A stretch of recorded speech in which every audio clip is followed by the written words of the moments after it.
Good morning students. आज हम देखेंगे अध्याय 1 जीवों में जनन, और इसमें हमने जो पहले वाला भाग है उसमें हमने क्या क्या पढ़ लिया। उसमें हमने प्रजनन के बारे में देखा था, ठीक है। प्रजनन के बाद में प्रजनन के प्रकार देखे थे, प्रजनन के लाभ देखे थे, ठीक है। अलैंगिक प्रजनन के बारे में देखा था, ठीक है। ये चीज़ें हमने पहले पढ़ ली है।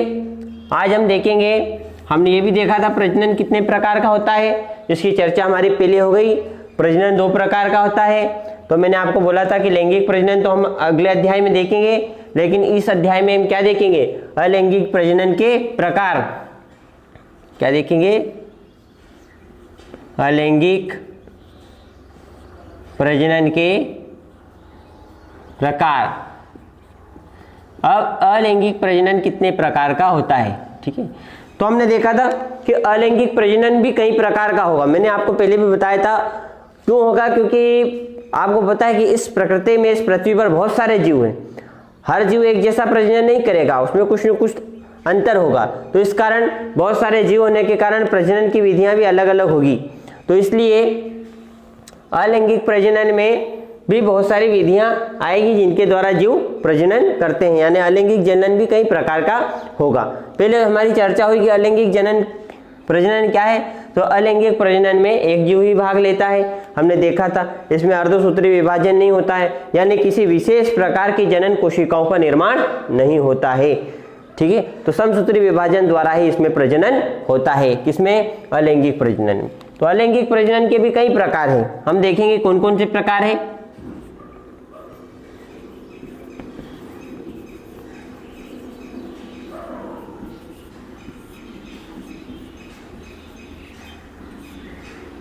इसके कई प्रकार है, कई प्रकार से होता है। पहला देखते हैं हम विखंडन, ठीक है। विखंडन भी 2 प्रकार का होता है।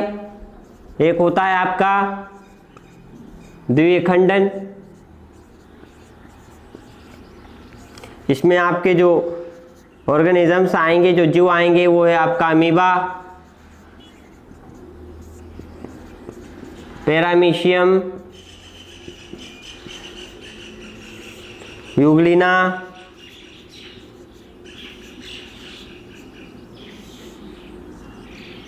ठीक है। तो द्विखंडन भी 2 प्रकार का होता है, द्विखंडन और एक बहुविखंडन।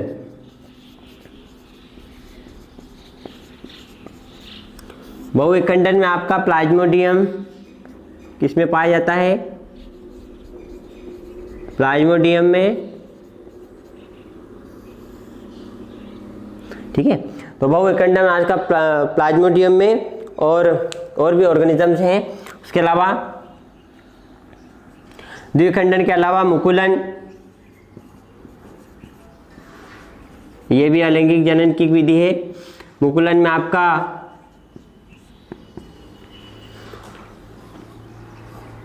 साइकॉन,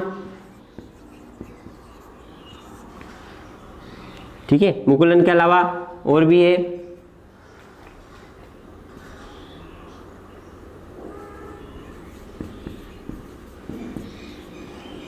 प्लाज्मोटोमी,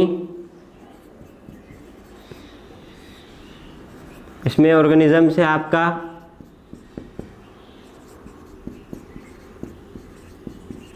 ओपेलाइना, प्लाज्मोटोमी ओपेलाइना, और आपका प्रकार है ग्यूम्यूल, स्पॉन्जिला में होता है इस प्रकार का प्रजनन। इसके अलावा पुनरुद्भवन या खंडी भवन के नाम से भी जानते हैं इसको। इसमें आपके ऑर्गेनिजम्स आते हैं जिनमें ये प्रजनन पाया जाता है, वो है आपका स्टारफिश,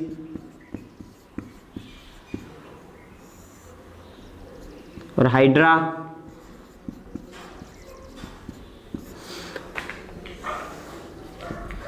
एक और प्रकार है बीजाणुओं के द्वारा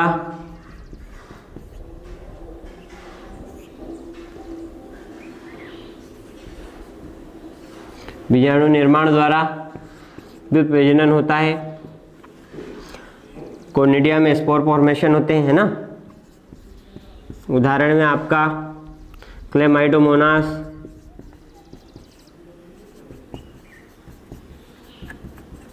और क्लेमाइडोमोनास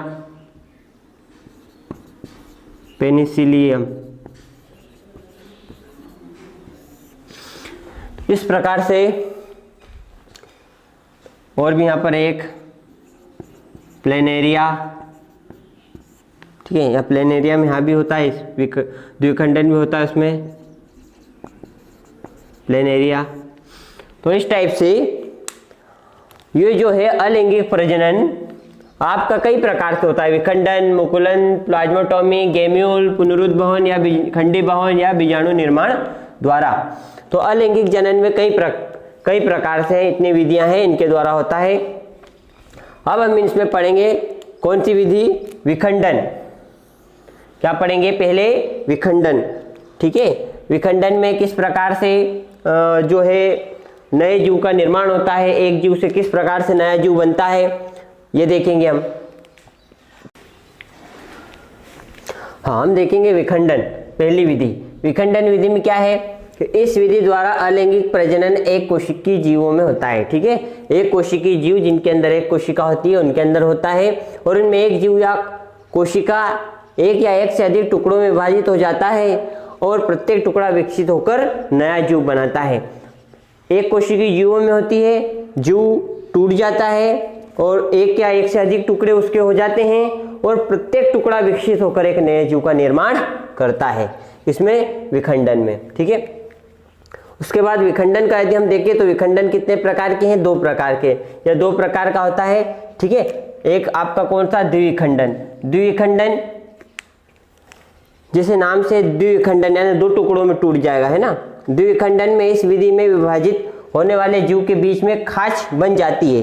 क्या बन जाती है, खांच। यदि आपको यहाँ दिखाई दे रहा हो तो देखिए, आप देखोगे कि अमीबा में एक खांच बन गई, ठीक है। तो इस प्रकार की खांच बन जाती है, और खांच बन जाती है और वह अलग हो जाता है। खांच बनने के बाद वो 2 भागों में डिवाइड हो जाता है, विभाजित अलग हो जाता है, एवं नए जीव का निर्माण कर लेता है। तो द्विविखंडन में आपको समझ में आया होगा किस प्रकार से जीव के अंदर क्या बन जाती है, खांच, और वो खांच धीरे धीरे बढ़ती जाती है, और इस प्रकार से वो जीव, एक जीव से 2 जीव का निर्माण हो जाता है, और वो जीव जो नया बना हुआ जीव अपने पेरेंटल जीव के समान ही होता है, यानी अपने पूर्ववर्ती जीव के समान ही होता है।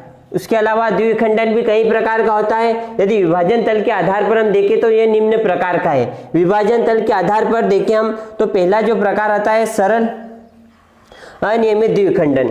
सरल अनियमित द्विविखंडन में आप देखो तो ये अमीबा है, ठीक है।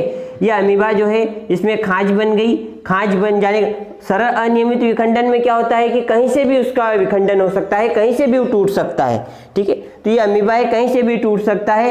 यहाँ से खांच बन गई इसमें, और खांच बनने के बाद ये एक अमीबा था, एक अमीबा से 2 अमीबा का निर्माण हो गया, ठीक है। तो ये इस सरल अनियमित विखंडन में विभाजन का तल कहीं भी हो सकता है। विभाजन का तल इसके सतह के कहीं पर भी हो सकता है, और वहाँ से खांच बन जाएगी, और वो खांच बनने के बाद ये 2 भागों में विभाजित हो जाएगा जीव। तो सरल अनियमित विभाजन में ये हमने अमीबा में देखा, किस में देखा, ये अमीबा में, ठीक है, किस प्रकार से द्विविखंडन होता है। उसके अलावा और भी प्रकार इसमें आप देखोगे। दूसरा प्रकार लंबवत द्विविखंडन। तो लंबवत द्विविखंडन में क्या होगा कि लंबवत बीच से जीव 2 भागों में बढ़ जाएगा, ठीक है। आप यदि यहाँ देखो प्लेन एरिया को, तो प्लेन एरिया के अंदर हम देखते हैं कि एक जीव है, एक जीव धीरे धीरे विभाजित, इसका जो केंद्रक है वो विभाजित हो रहा है, धीरे धीरे केंद्रक 2 भागों में बढ़ गया। और यहाँ पर जब जीव आगे ये बढ़ता गया, और बढ़ने के बाद यहाँ पर देखा हमने कि 2 केंद्रक बन गए, और इस प्रकार से इसका लंबवत यानी ऊपर से इसके 2 टुकड़ों में ये विभाजित हो गया, और एक जीव से 2 जीव का निर्माण कर लिया इसने। तो लंबवत द्विविखंडन में विभाजन का तल कैसा होता है, लंबवत होता है, सीधा, ठीक है। उसके बाद में होता है तिर्यक द्विविखंडन। तिर्यक द्विविखंडन में यदि हम देखें तो तिर्यक द्विविखंडन में क्या होगा कि जो लंबवत तल है विभाजन उसके साथ क्या बनाएगा, कोण बनाएगा। विभाजन अक्ष जो है क्या बनाएगा, एक कोण बनाएगा तिर्यक द्विखंडन में। उसके बाद में जो चौथा है वो है आपका अनुप्रस्थ द्विखंडन। अनुप्रस्थ द्विखंडन में यदि आप युगलिना में देखो तो यहाँ पर जो युगलिना है इसमें क्या बन गया, अनुप्रस्थ यानी बीच से धड़, बीच के भाग से अलग होगा ये। और यहाँ पर यदि आप देखो तो यहाँ बीच में क्या बन गया, कॉन्स्ट्रिक्शन बन गया, यानी खांच बन गया, गड्ढा बन गया। कॉन्स्ट्रिक्शन बनने के बाद ये कॉन्स्ट्रिक्शन से क्या हो गया, दो जीव अलग हो गए और एक युगलिना से दो युगलिना बन गए। इस प्रकार से हमने देखा कि द्विखंडन का जो पहला जो विखंडन था उसकी हमने परिभाषा देखी, किस प्रकार से द्विखंडन, और उसके बाद में विखंडन देखा। विखंडन के दो प्रकार हैं, द्विखंडन, द्विखंडन के अंदर भी कुछ प्रकार है विभाजन तल के आधार पर, वो भी हमने 4 देख लिए। अब हम देखेंगे द्विखंडन के बाद क्या देखेंगे हम, बहुविखंडन। ठीक है, ये आपको आप चाहो तो इसका स्क्रीनशॉट भी ले सकते हो, आप नोट्स बना सकते हो, है ना। तो ये हमने इतना देखा, इतना देखने के बाद हम देखेंगे अब बहुविखंडन। क्या देखेंगे, बहुविखंड। हमने देखा द्विखंडन, द्विखंडन के बाद हम क्या देखेंगे, बहुविखंडन। बहुविखंडन यह विखंडन का दूसरा प्रकार। बहुविखंडन में यदि हम देखें तो इसमें क्या होता है कि एक जीव, बहुविखंडन में क्या होता है,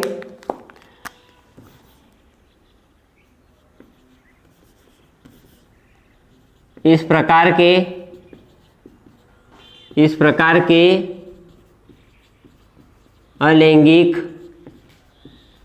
जनन में जीव का नाभिक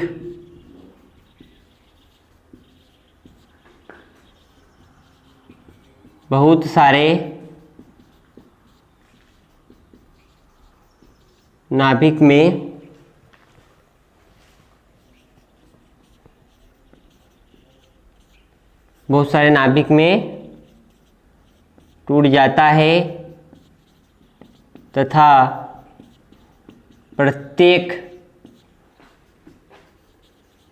नाभिक के चारों तरफ कोशिका द्रव्य इकट्ठा हो जाता है और इस प्रकार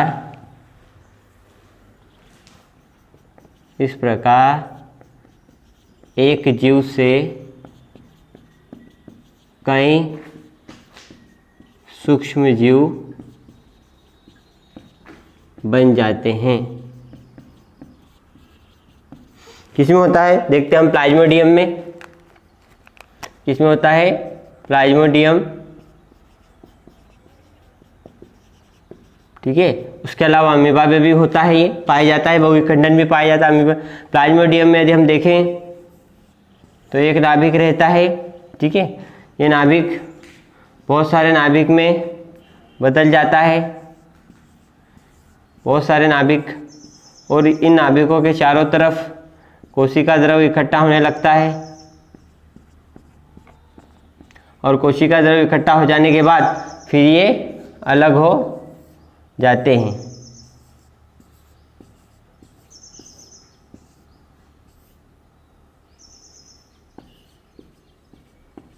तो इस प्रकार ये मलेरिया के परजीवी प्लाज्मोडियम इसी प्रकार का, मलेरिया का परजीवी है ये प्लाज्मोडियम, और इसी प्रकार का इसमें द्विखंडन पाया जाता है और इस प्रकार से अपना प्रजनन करता है, यानी एक जीव से बहुत सारे जीव का निर्माण करता है। तो हमने देखा इस प्रकार से विखंडन देखा। विखंडन में 2 प्रकार, द्विखंडन, बहुविखंडन को देखा हमने। ठीक है, अब इसके बाद में जो है ये विखंडन हमारा खत्म हुआ। भी विधियां हैं आपकी, और भी विधि में आपका मुकुलन है, प्लाज्मोटोमी है, गैम्यूल्स है, ठीक है, स्पोर फॉर्मेशन है। तो और भी विधियां बची हुई है, इन्हें हम बाद में देखेंगे। आज हम इतना ही देखेंगे। ठीक है, तो हमने आज जो देखा उसके नोट्स बना लीजिए, उसको प्रिपेयर कर लीजिए। ठीक है, बाकी हम बाद में देखेंगे। थैंक यू, धन्यवाद।